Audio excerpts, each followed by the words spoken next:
Greetings, everyone. This is Rock and Roll Spot Convention with the weekly comic book roundup. We've gotten started with a couple of prestige format DC books, and now it's time to move on to some Marvel stuff. Start things off with heading out to a long time ago in a galaxy far, far away with Star Wars Bounty Hunters number 30.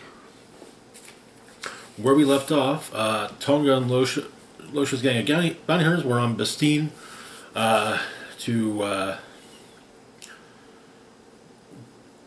make sure to get a cache of medical supplies where they were told it needs to go. Meanwhile, Valance and his team have been sent by Vader to make sure that it goes where the Empire wants it to go. And Valance and Tonga ended up pretty much face to face. So we opened the flashback to I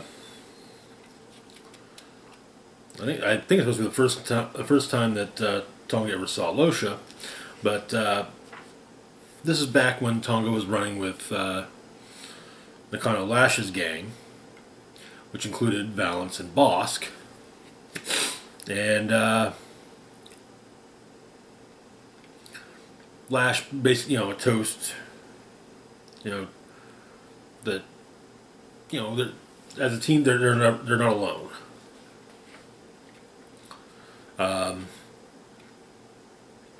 Tonga informs Valance of some harsh truths he was unaware of. The rebel base that he left Cordelia at was wiped out by the Empire. Cordelia is still alive, but she is willingly in Crimson. She's willingly joined Crimson Dawn.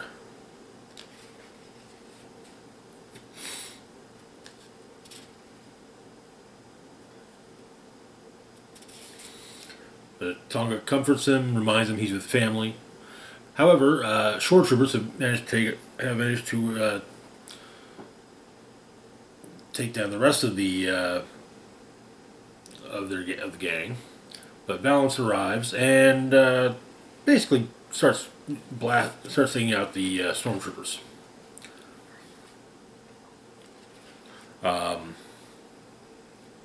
Turns out it was not medical supplies that were being shipped, but rather cases of thermal detonators. One of which was used to take out one of the incoming TIE fighters, while Zuckuss 4 LOM takes out the other.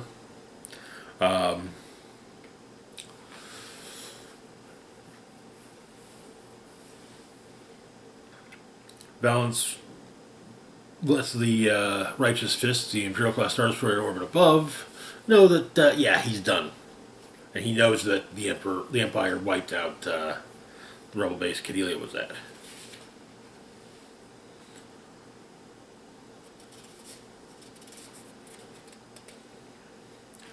But Vader overhears, and he comes down to the planet himself, intending to destroy Valance. That is where the issue ends. I figured that soon enough Valance would learn the truth. But this is gonna be a hell of a story arc to wrap up. I can't recall if we've seen Valance take on Vader, at least recently, but I imagine Valance is seen as something of the as a protagonist in the book. He'll survive. Vader will survive too, because hey, he's still got to have a lightsaber duel with his son in front of the Emperor on the second Death Star. Moving on, though, to our next book, we've got Han Solo and Chewbacca number 9. Where we left off, Han, Chewie, and Phaedra were on Coruscant, having tracked the urn to Grand Moff Tarkin's office. They stole it, and they managed to escape onto one of the repulsor trains. But stormtroopers firing on them from above caused Chewie to fall. So, Chewie's falling and grabs a hold of a spear and, well, commandeers it, basically.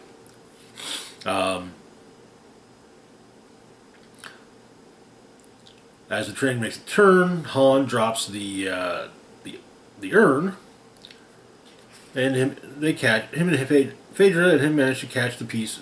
It's two pieces. So, but inside they find not ashes, but something else. And they're thinking that, maybe they shouldn't give it back to... Maybe they shouldn't give it to Jabba?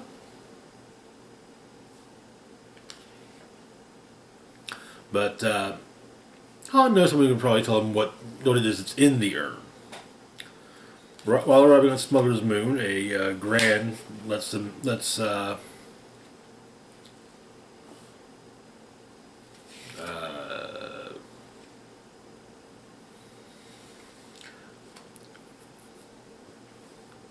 Han's recently former partner know that Han's on Nar Shaddaa.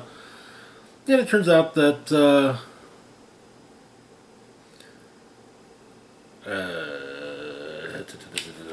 what's that jerk's name?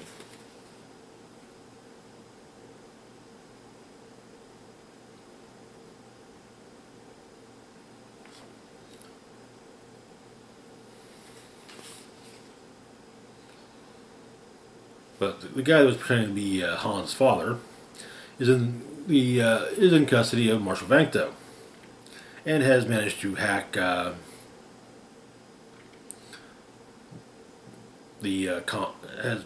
comms and learns that Han Solo's on Nar Shaddaa, so they head there. But they get in touch with Han doesn't know someone that can tell them what it is, but he knows of someone who knows someone he knows. Lando, the person he knows, the person that Han knows, that knows the person he's talked to. The person he's talked to is in fact an Ugnaught by the name of Corran Purs, a Saba. And so, but Vancto arrives on Nar Shaddaa, and him and Han's not dad set up. Basically, they split up, one waiting the Falcon, the other going after Han personally. The Ugnaught informs Han and Chewie that what's in the urn is the neural core of a droid named Ajax Sigma. Ajax Sigma was mentioned in recent Star Wars Revelations one-shot. Ajax was the only droid who truly said to be free, and he was determined to bring that freedom to droids across the galaxy. Began a droid insurrection. And was likely a more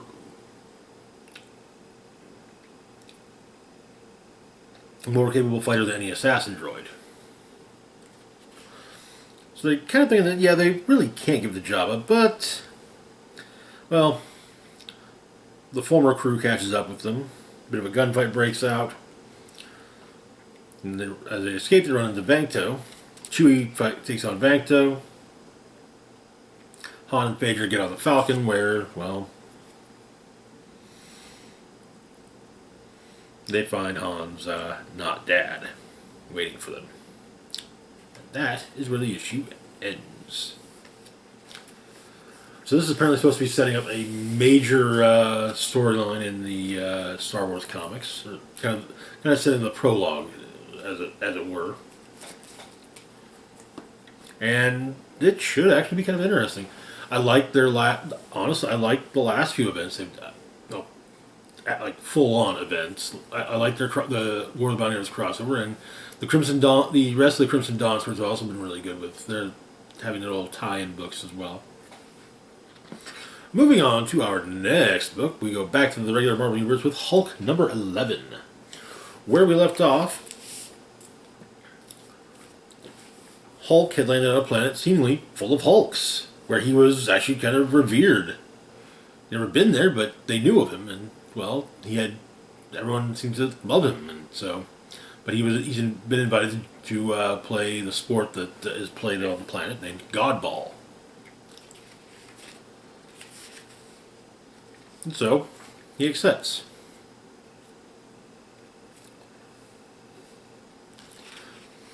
The rules are you pick up the God Ball, which is basically a cooled down destroyed planet's cooled down core. Uninhabited planet. You then throw the God Ball at the ring of rocks.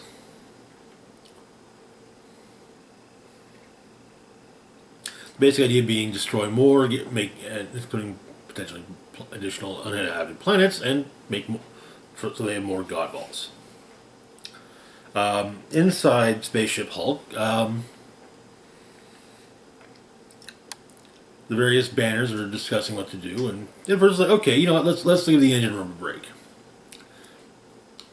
But Hulk is stopped from, basically doesn't even get to, barely picks up the God Ball before he's stopped, so the engine goes to stage 1.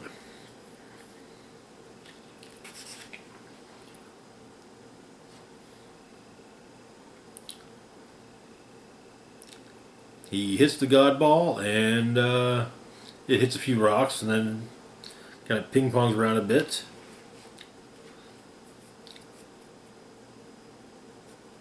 Hulk fights some of the basically uses one of the other players as the equivalent of a God Ball bat, and destroys three rocks, 3 of the orbital rocks, and one of the guys on the planet, a guy named Pave, smacks the God Ball and cracks it, and apologizes because he got excited. That's their last one. However, a portal opens, and the totally not Authority ripoffs come through. Apparently, their multiversal, their variants get when one of them dies, a multiversal variant of that character gets pinged and brought in.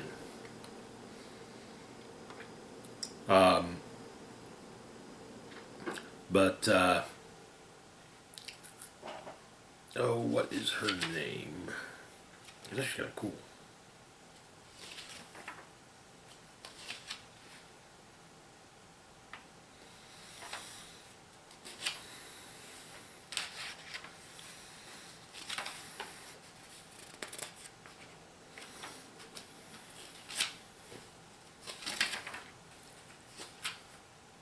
Monolith. That was her name. Monolith seems to, encourage peace, and hey, look, accidents happen. That's what happened. It was an accident, and the non-authority is just like, yeah, okay, all right, but yeah, one of the inhabitants of the Hulk planet kills him. And Monolith goes out to greet the next batch to come through, while Hulk and Page do some smashing. Additional versions of the Not Authority pop through, but finally one's like, whoa, hold it, okay, we got your thing about, it takes a minute for things to, there's a bit of lag, we got, okay, we'll leave you, we'll just not come here, come back here, we're done.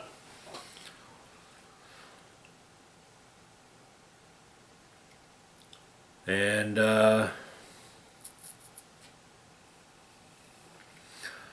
Hulk is being regarded as something of a hero on the God Ball field, and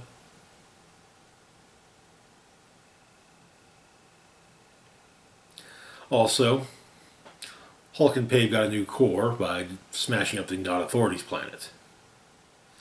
Inside Spaceship Hulk, well, Hulk's getting a little mad about basically going through the engine steps again. That is where the issue ends.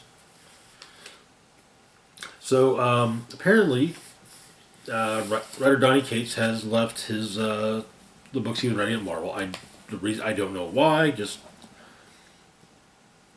something came up and he had to leave. And so Ryan Ottley, with Hulk, Ryan Ottley is taking over the writing duties up with and the series itself is being cut short. But so Ottley's doing both art and cover, or art and story. Moving on though to our next book, we've got Punisher number 9. Where we left off.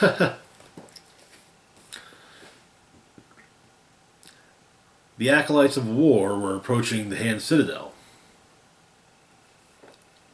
with some captured members of the Hand leading Ares, as though they were acting like they were a pack of, being treated like they were dogs. So, in New York, Daredevil's telling Wolverine about his recent encounter with the Punisher, and how the Punisher, floated in the air and seemed to have, power. Meanwhile, the battle's raging on at the Citadel of the Hand.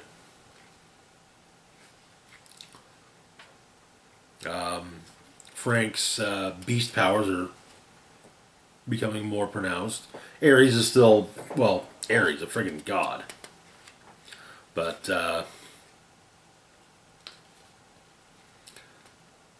turns out that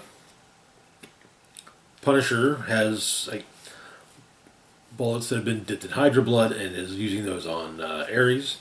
The narration is by Maria, talking about how, since Frank didn't want to talk about the war, she would occasionally slip out to bars where the veterans frequented, and just kind of sat alone in the back and listened to the stories. Back in a flashback, it's implied that the Hand kind of set things in motion for the murder of Frank Castle's family. Basically, to make sure that he continued to be continue on his path to be the Fist of the Beast.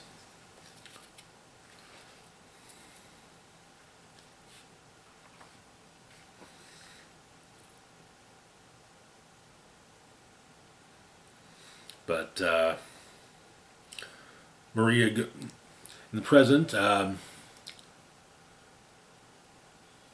Captain America and Black Widow discuss what's become of Punisher, with Cap saying, I always, the soldier part of me wanted to hope that, Frank could change, but, maybe it's just time to admit that he's not going to change.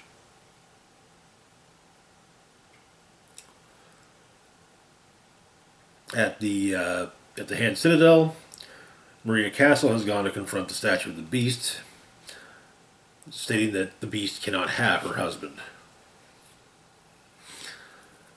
That said, Punisher is manifesting all of his abilities as the Fist of the Beast, and he's laying into Ares. It's more of an even match type of thing, because Ares is still pummel the hell out of him, and does for a moment.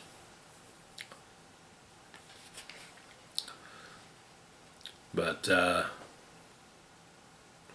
before killing Ares, he pulls Ares' armored vest off, which has been adorned with the Punisher's classic skull, and destroys it before killing Ares. Their surviving acolytes of war drop to their knees, basically beholding a new god of war. As Punisher passes by them, they burn.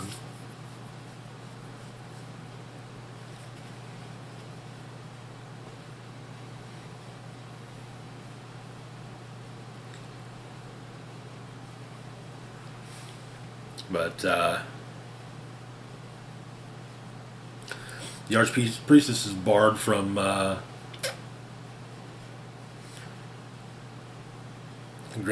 being the one to congratulate Frank on his victory. Rather,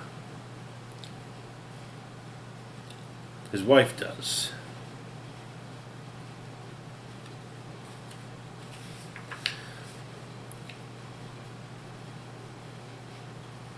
And she asks if it's finished now, and he simply says, almost.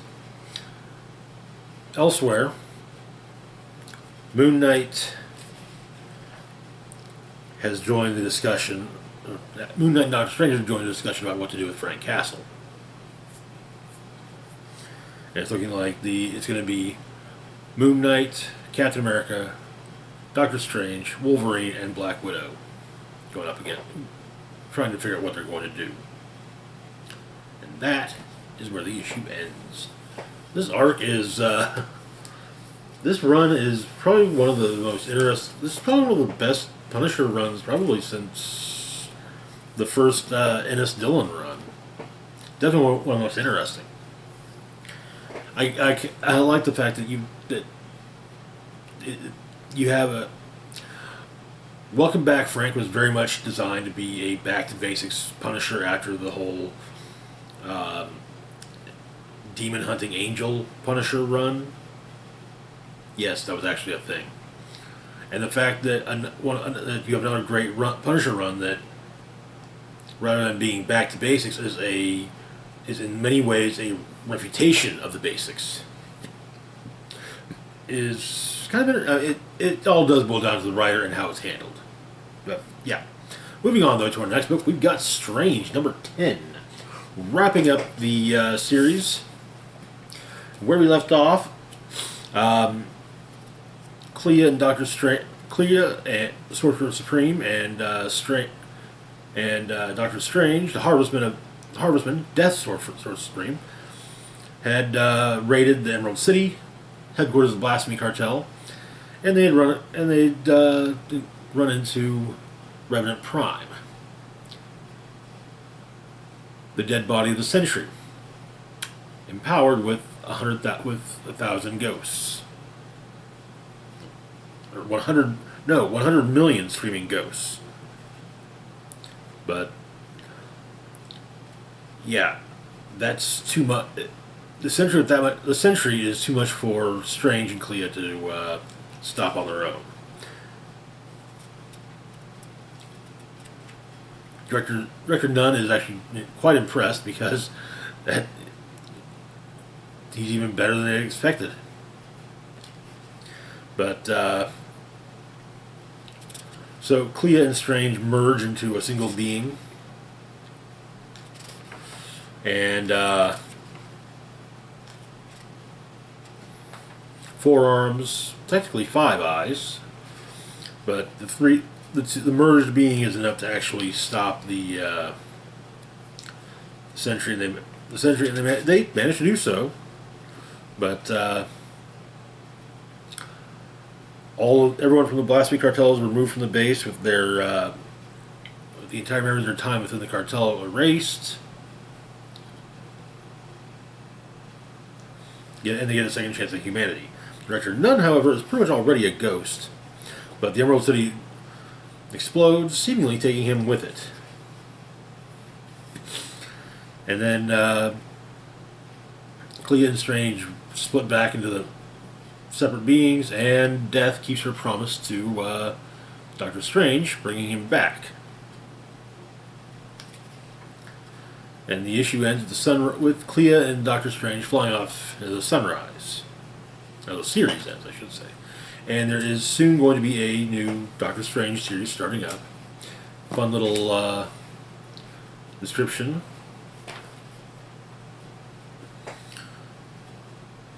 Have your children fallen into a deep nightmare slumber? Are demonic refugees invading your home? Is your husband possessed by a satanic entity? Then call Doctor Strange. It'll be written by Jed MacKay, so continuing on with his Doctor Strange run. But yeah, I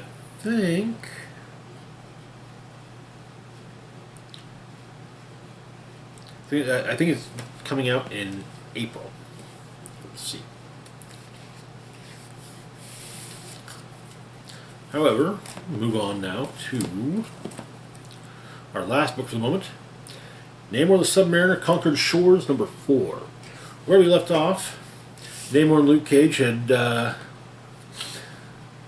were at Latveria, discovered all of Doom's weapons gone, taken by apparently the Human Torch, the Golden Age Human Torch, not Johnny Storm. And they also gained a new traveling companion in the form of Frankenstein's creation. So, they finally encounter the Human Torch. Namor and Torch start duking it out, but Cage breaks them up. Namor explains that, or some of the whole, oh yeah, Machine Man attacked us, saying it was in your name, and so all that, and so yeah, he's kind of like, so Jim Hammond's like, I haven't seen Machine Man in months, but they've actually got a civilization set up, and there's some talking, and basically Namor saying, "Hey, you can help. The surviving humans." But he doesn't really seem too keen on it. Back on Atlantis in the oxygenated settlement zone, Captain America is discussing things with Eudora as as Namor tells her what's been going on. But Machine Man watches from the shadows. While Cage and the Creation talk, and Namor and Human Torch talk, Machine Man gets in touch with Human Torch and explains he's in position.